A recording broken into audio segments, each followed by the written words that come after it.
Welcome to the Performance Enhancing Podcast. It's like steroids for your brain. A podcast for people that want the best info, but just don't have the time. Get your podcast fix with the Cliff Notes versions of your favorite podcasts. No fluff, just the actionable golden nuggets. Having this much knowledge at your fingertips should be downright illegal. So get ready for another dose of Performance Enhancing Podcast with Satori Prime. Here's your host, Ilan Ferdman.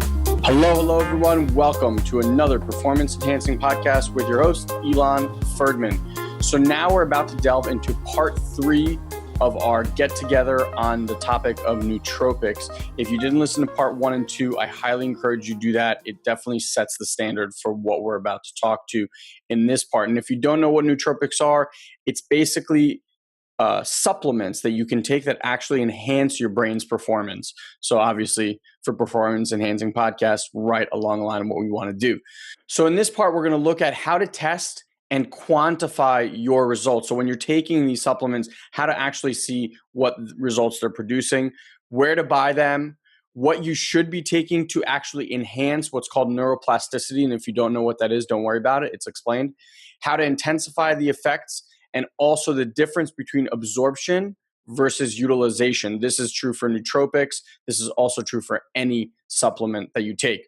So without further ado, enjoy part 3 of our get-together about nootropics. So before we go into the different stacks and how we package these things, etc., Jameson, you had mentioned that when you're testing individually, you're looking at memory, reaction, focus, things of that nature. What are you using? So we know we have like the medical side, which is the blood work side, but what are you using to track personally that other people can use as a tool when they're testing this stuff? Oh, there's so many great ones out. That's the good thing about like this whole startup movement that we're in, is that so many of these are getting funding and getting major traction. The biggest one is Lumosity, which makes things fun, and it like makes it like a game. They've gotten huge amounts of funding, and you see them having TV commercials, and they're doing massive ad spend.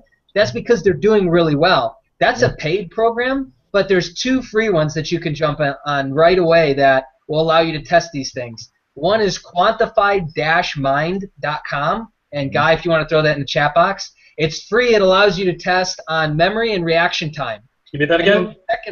It's quantified-mind.com. Okay, got it.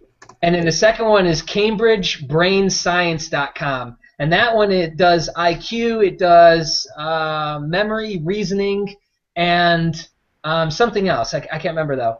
And that one's really good, too. Starts off as free, has like a paid option. But the thing you got to realize, too, is that you can do a quick lookup. Like you can buy racetams in bulk. PeakNootropics.com is a site that you can. That's where I buy all mine from. And so they give you dosing on the racetam when you buy it, but they also give you like what to expect benefit-wise. So if this is a racetam that is going to improve memory, then I will take memory tests to go along with this. If it has nothing to do with reaction time, then I'm not going to test reaction time. But if it does, then I'm going to test reaction time, because obviously if it's not stimulating that area or dealing with those receptors, then I'm not even going to test or try and measure that.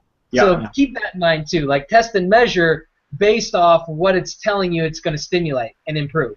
Yeah, brilliant. One of my, I'll put a plug in for one of my colleagues, Dr. Eric Braverman. He wrote the book Edge Effect.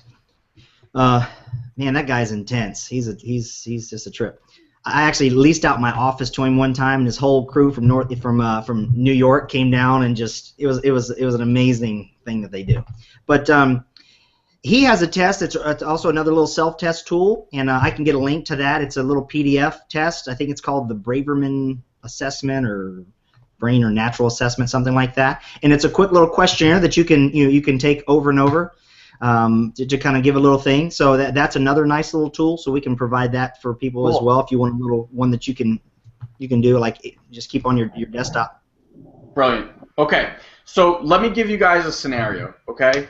I'm a sales rep in a, let's go old school, old job here. I'm a loan officer in a sales company, for a sales company, okay?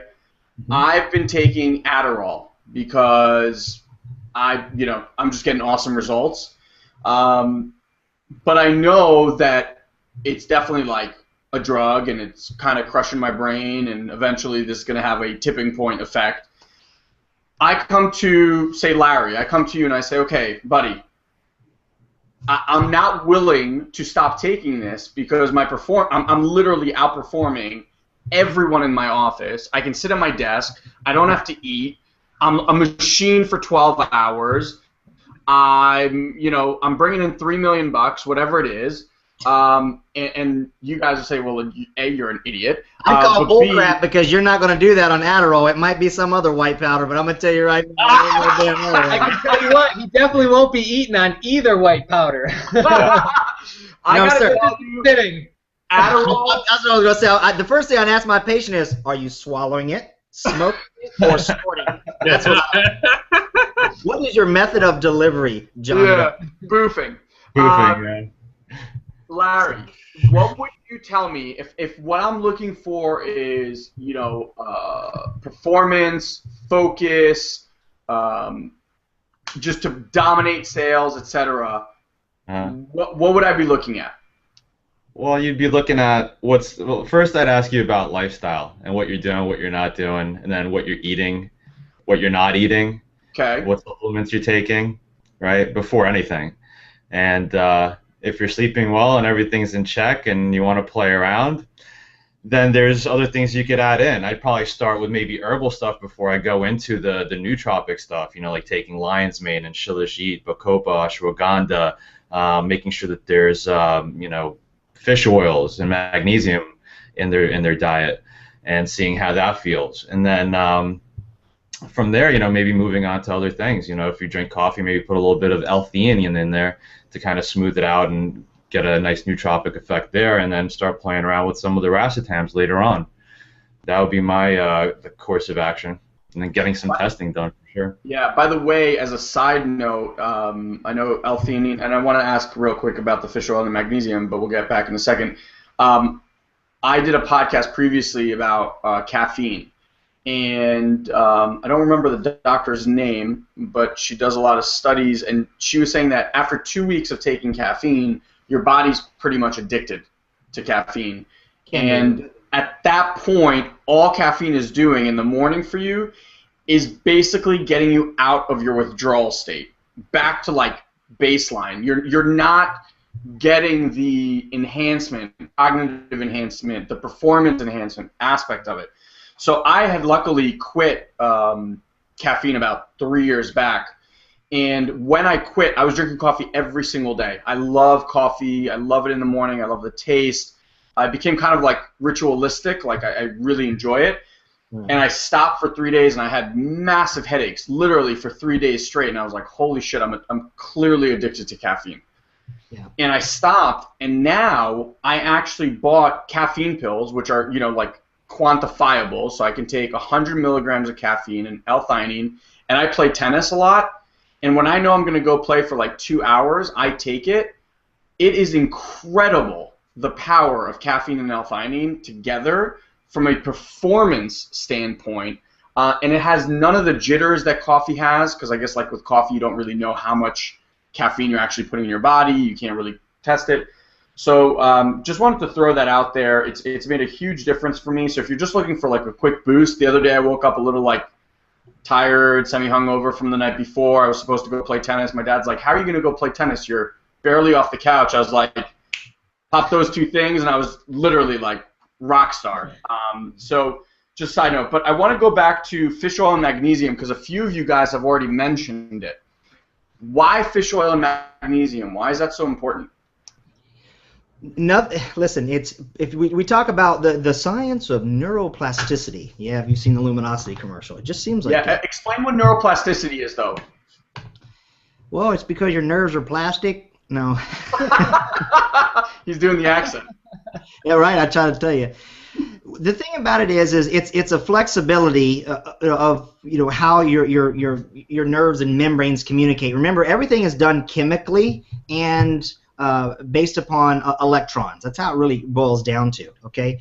So how cells communicate with each other, they do it with these neurochemicals, okay? It's just like if you take a look at, the axon of a nerve, the terminal part of the dendrites, and then you have the vesicles and all that kind of fun stuff. But basically what you have is you have one end of the phone and the other end of the phone, okay? And the sound that goes in between the two are your neurotransmitters, okay? So they speak to each other in that particular fashion, and those chemicals are changed based upon production, okay, how much they produce, so supply side economics, and then also demand side economics of all the other things that are regulated by them. It doesn't just happen in the brain. You have these receptors all over the body. It's dopamine is not just in the brain. It's involved in a whole lot of other things. Matter of fact, how your colon, smooth muscles move. Serotonin is actually not made in the brain; it's made in the colon. It's regulated by your microbiome in your colon. That's the cool thing about these neurotransmitters. So it's not in your head; it's in your butt. Okay. So there's this interconnectivity, and they have to communicate through membranes because there's different things that each cell has going on inside, different parties, if you will. And if you go hopping from one to the next, okay, you got to be able to get through the doorman. And the membranes are phospholipids, okay, and essential fats. And if those are not plastic, if you have a rigid cell, okay, and they basically, and you'll see little diagrams of these little heads and these little phosphotails, and at the end of the day, it basically means what the fluidity is of that membrane for chemicals to get in and get out to responses down to the nucleus and stuff like that. So essential fats or omegas, they have a big thing to do with how cells communicate one with the other, not by their actual neurotransmitter chemical, but how those chemicals go through the different cellular membranes one to the next. So that's part of that plasticity, if you will, your capacity to do it. Does that make sense? Absolutely. So how much would you recommend from an omega standpoint, and how much would you recommend for magnesium? And also I know that times of day, like when you take it, is also important. So when do you guys take it? It can be. I'm a big fan of omega-3s, but of course there's a big discussion out there, especially in my world. I've developed a line of nutraceuticals called Ilan Nutraceuticals, so I'm a big fan of FX Omega, another shameless plug, in the sense that fatty acids are important, but there's an interrelationship between them as well, and everyone's status is different. Omega-3s or fats really get recycled. So if you think of lipid things, just like aniracetam being a fat-soluble racetam, it has a different effect than water-based ones. So I mean, things that are lipid-based, like say another example would be like guarana versus cola nut. Guarana is fat-soluble, cola nut is water-soluble. You're going to get different reactions from the caffeine from it. Same thing with fatty acids. Fatty acids actually, any time of the day is fine. You're really not going to get an immediate effect. However, a mineral cofactor or coenzyme like magnesium, it has an immediate effect, and it does come and go. The only magnesium I really recommend is transdermal. So I use a magnesium chloride hexahydrate, a great product called Magderm. And so it's a spray-on topical. And so that's where you're really going to get the love when it comes to that. Oral magnesium has a very low efficiency ratio. Does that make sense? Yeah. So it has everything to do with so many pathways in nootropics. It is really an unsung hero out there because magnesium is basically the metal or the mineral that activates things. That's why I love plant sources, because the only difference between our blood and chlorophyll in plants is that middle molecule that they bind to. Ours is ferrous or iron. Plants is magnesium. The molecules are basically the same except for that one difference. So the lifeblood of plants is magnesium rich. So we can grab that as a nootropic through botanicals and stuff like that and really make a difference. But when it comes down to it, the point is you're going to get different sources with complexity and synergistic ingredients from plants because they got it figured out more than animals do. And so you can adjust what your chemistry is based upon what you're eating. So just like Larry was talking about, fix your dietary things and get good nutritional sources of those. And as you supplement fish oils, they are supplements, and so is supplemental magnesium. So it depends upon how you're eating and that timing based upon when and how much you should take those supplements. Hopefully that makes sense. Yeah, totally. Okay. Let's talk. I know, Jameson, you had mentioned this when we were first talking, that there's certain things that you do that actually enhance the effects of the nootropic or the stack or whatever you're taking. Can you talk a little bit about that? Yeah, fat is the first one. So a high amount of omega fat. I mean, I dose anywhere between 90 to maybe 200 grams a day. So I mean, if you would classify it as anything, it would maybe be ketosis, which is really popular. And actually, Ben Greenfield, who most of us mutually know, was just involved in a clinical trial that basically proves that eating fat doesn't make you fat, which I think most people already kind of knew. But also, too, kind of classifying, like, are we really burning carbohydrates as energy, or are we burning fat as energy? And they found some really interesting things that I'm not sure, the medical world will exactly like. But fats is the first one. That's a staple of everything. And being in a constant detoxified state, I think, is important, too. So consistently, like, removing minerals from your bloodstream with different supplements or natural ways. And then superfoods seem to work really, really well.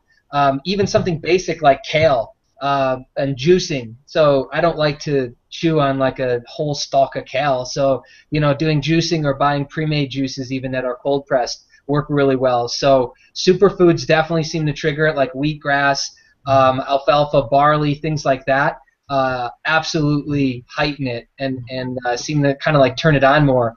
But also, too, you got to assume that if I'm in a low state of inflammation in my body and I'm in a low state of toxification in my body, then everything I introduce to my body should have more long-term potential. And it should last longer in my bloodstream. It should last longer in my body through my digestion and everything else. So if I've got those things really on track and really on point, even just the days that I'm taking a nootropic or a smart drug, then I'm already so far ahead of the game.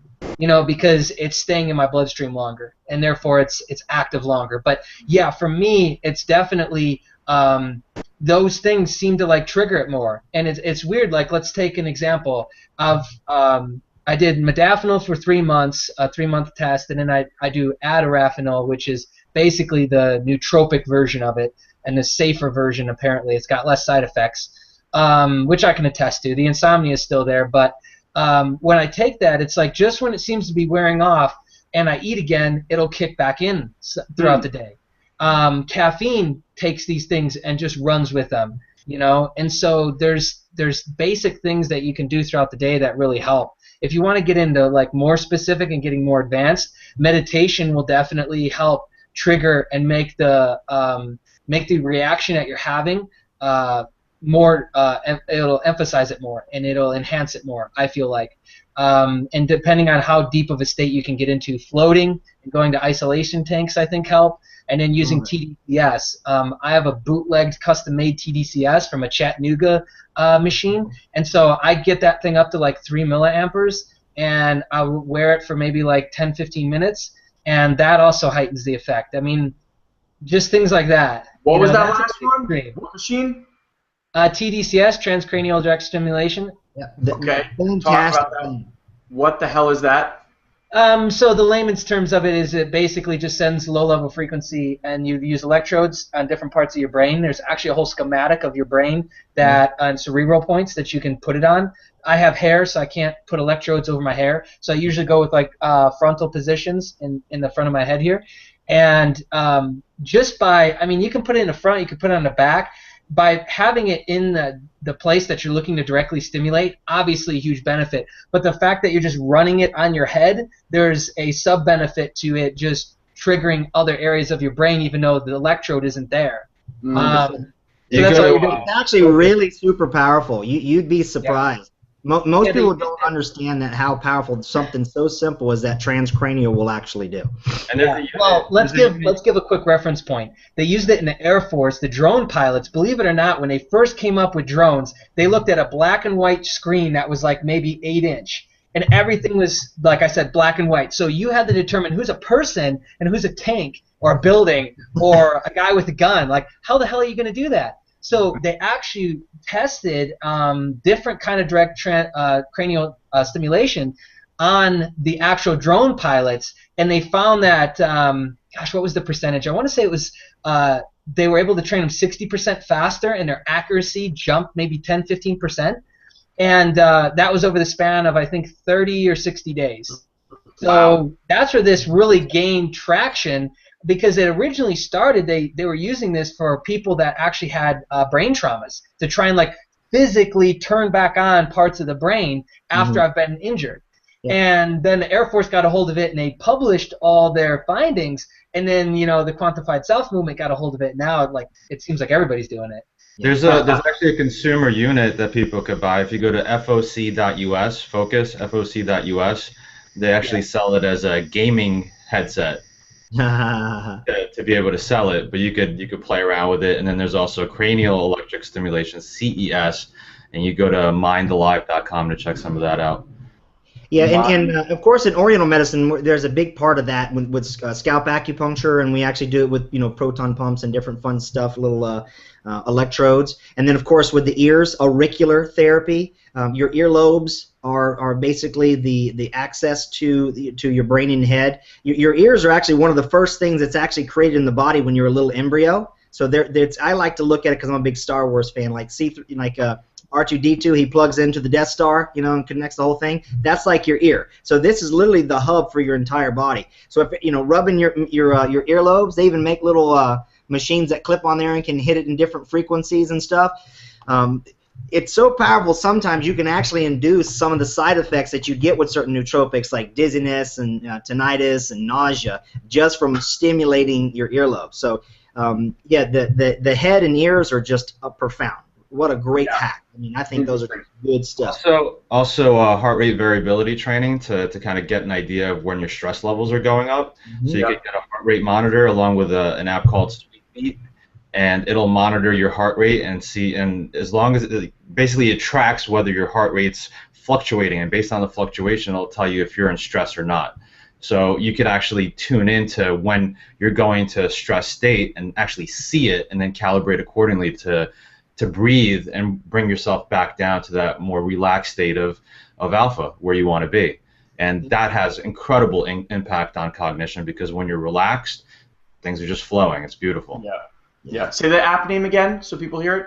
SweetBeat. SweetBeat. Yeah, you guys can check out HeartMath is another one. They're definitely not cheap, but it's heartmath.com. They make the EM Wave 2, which is what I use. Yeah. Comes with this little guy right here that can hook up to your phone, and they have an app, and that's a really good way to do it. So you just do it in like a session, and it tracks it all, and there's a massive online community for it. But EM Wave 2, they've got so much cloud data, it's ridiculous, HeartMath as a whole. And so that's what's really cool about most of this stuff that's now gone in the tech direction is it's all in the cloud. So like the data that we're just compiling is insane. It's absolutely insane. Yeah, and those are, again, I'll always usually will you know, emphasize that those things kind of come as a graduated scale. You know, work a little bit more organically and nourishing the body before you start getting into those, because you're not really going to get the power out of those until you really get some of that that you know, initial foundation stuff rocking and rolling for yourself. For sure. So. Bro, I'm a gadget geek, man. I love all the little whistles and bells and stuff. I do too. It's an expensive habit. Thank goodness I don't golf, man, because dang, I could do other stuff. But all the little gadgets are great, and they're fun. And the cool thing is, I get to business expense them because I get to use them. Hopefully, no one from the IRS is watching this, but no. Yeah. This guy's probably got a $50,000 EEG machine sticking around somewhere. They are fun. So you know, the cool thing is I want to let people know that's why. So Nootropics embraces those biohacking things, but when it actually comes to the compounds, you can really rock and roll those. I was talking the other day with these guys. I was saying it's kind of like those guys, those teenagers that run around town with the loud exhaust, and their car's always in primer, but they got like tachometers built in, they got this big old fin and the bumpers hanging off, and they got McDonald's bags on the floorboard. You can dress up all this fun stuff, right? But if you're not getting some foundational things, you really are kind of wasting your time. Don't act like you're cool because you got an app for your phone and you think you're going to all of a sudden perform better. You better work more organically. Yeah, agreed 100%. Bro, any questions in the box right now? Lots of them, but a lot of them were time specific, so I just don't want to stop the flow there. People just ask, how do we get Jameson Larry's book? If you guys want to offer those. I got the link. You want? I'll just. Where should I put that? I'll put it under my little thing here. Boom, there it is. You gotta turn it on and then off again.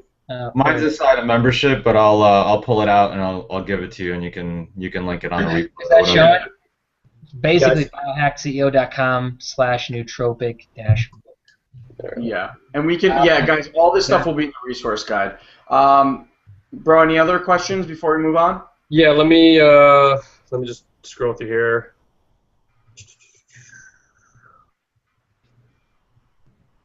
Guys, I have like 3 to 4 pages of notes already. That's awesome. So well, we're just going to need some phenyl to read through the daggum thing. That's good. Yeah.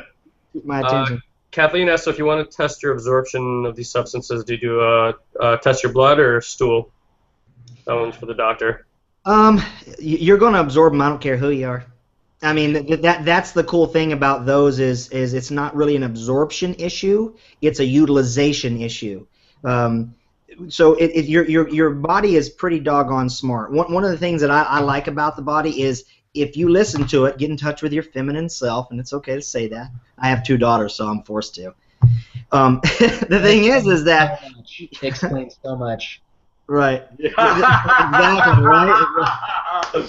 So you know what a romper is. Oh man, I had to change one today. She had a blowout. Oh my goodness. I was a romper and a romper. Yeah. But, that's why I was late for the webinar. No, but the point is your body can absorb those, but when your body doesn't want something, it's going to give you symptoms. It's going to make you agitated. It's going to give you nausea. It's going to give you dizziness. There's going to be the whoa response, the no response, and the whoa response. Does that make sense? So listen to that. The cool thing about nootropics is they're very biologically friendly to the body, and you'll absorb them. It's really cool that way. But then once they get inside, how your body efficiently uses them or not, another thing. So if we clarify the question, it's not a matter of testing if you're getting the absorption, but to test if they're actually impacting biochemistry and your markers. We have laboratory assessments to do that through organic acids and different things of that nature. Brilliant. You know? Question. All right, another question, and I think that it's answered here, but if there's any other resources, please let us know. Fish oils, omega-3, non-fish, where do we get it? I believe flaxseed, right, is one of the main components? Yeah, the problem with plant-based omega-3s is the efficiency ratio is super small. So if you take a look at alpha-linoleic acid like that up at the top, and matter of fact, in the test lab that I actually do for patients, I don't know if you can see this on camera, but I get a copy here. I'll kind of show you this. This is like the battery of things that I do. So we take a look at neurotransmitters, the whole 9 yards. We take a look at amino acids, nutritive metals, toxic elements, and then, of course, all the fatty acids. But one of the things I do when I work with my patients is I actually show them this particular diagram. And omega-3s from plants are up here, but to get to the EPA, DHA down here requires a lot